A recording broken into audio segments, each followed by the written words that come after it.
Hi hello friends, welcome back to media talks. நான் உங்கள் மௌனிகா. அதாவது இன்றைக்கி எபிசோட் வந்து பார்த்திங்கன்னா ஃபங்க்ஷன் வந்து ஓவர் ஆகிடுச்சு. ஸோ இன்னொரு பக்கம் அவங்க அம்மா வந்து செம்மையாக திட்டிகிட்டு இருந்தாங்க. ஆக்சுவலாக கங்கா வந்து பண்ணது தப்பு அப்படின்னு சொல்லிட்டு, ஸோ எந்த அளவுக்கு வந்து அவங்க திட்ட முடியுமோ அந்தளவுக்கு வந்து கங்காவை திட்டிகிட்டு இருந்தாங்க. அதெல்லாம் போக அப்படி தான் வந்து எபிசோட் போச்சு. ஸோ நாளைக்கு என்ன வரும் அப்படிங்கிறதுக்கு நம்மளோட எடிட்டர் வந்து வினோத் ப்ரோ அப்டேட் வந்து ஷேர் பண்ணியிருக்காரு. ஸோ நம்ம பண்ணது தப்பு அப்படிங்கிறத ரியலைஸ் பண்ணுவாங்கன்னு நினைக்கிறேன் கங்கா. ஸோ இதுக்கப்புறம் ரியலைஸ் பண்ணால் என்ன, பண்ணாட்டினா என்ன அப்படின்ற மாதிரி நான் ஃபீல் பண்ணேன். பிகாஸ் வந்து அவங்களோட பாயிண்ட் ஆஃப் வியூவில் பார்க்கும்போது அது கரெக்டு தான். பட் இங்கே வந்து குமரனை வந்து ஒரு நம்பணும், யார் மேலேயாவது ஒரு நம்பிக்கை இருக்கணும். அதுதான் வந்து ஒரு வாழ்க்கையில் கணவன் மனைவினா கண்டிப்பாக ஒரு நம்பிக்கை இருக்கணும் இல்லையா? ஸோ அதான் அவங்க அம்மா ரொம்ப அழகாக வந்து எடுத்து காட்டியிருப்பாங்க. அதனால தான் எனக்கு சாரதாமோட அந்த டைலாக்ஸுமே ரொம்ப பிடிச்சிருந்துச்சு. இந்த இடத்துல வந்து பார்த்திங்கன்னா வேறு வழி இல்லை, 4 பேருக்கு முன்னாடி அசிங்கப்படுத்தினாலும் தனியாக வந்து மன்னிப்பு கேட்குறாங்க.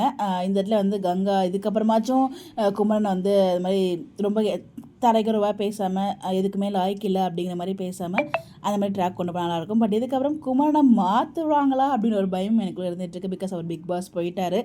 மாற்றக்கூடாது அப்படிங்கிறது எனக்கு மட்டும் இல்லை, நிறைய பேருக்கு ஆசை. அதை பற்றி நான் ஒரு வீடியோ ஷேர் பண்ணுறேன். பட் இது வந்து நம்ம வினோத் ப்ரோவோட லேட் நைட் அப்டேட்ஸ் அது உங்களுக்கு வந்து ஷேர் பண்ணியிருக்கேன். ஸோ நாளைக்கு எபிசோடில் இதுதான் வரதுக்கு சான்சஸ் இருக்குது. அதாவது நம்ம கங்கா தப்பை ரியலைஸ் பண்ணிட்டு குமரன் கிட்ட பேசிகிட்டு இருக்க மாதிரி ஒரு ட்ராக் இருக்கும்னு நினைக்கிறேன். நீங்கள் என்ன நினைக்கிறீங்க?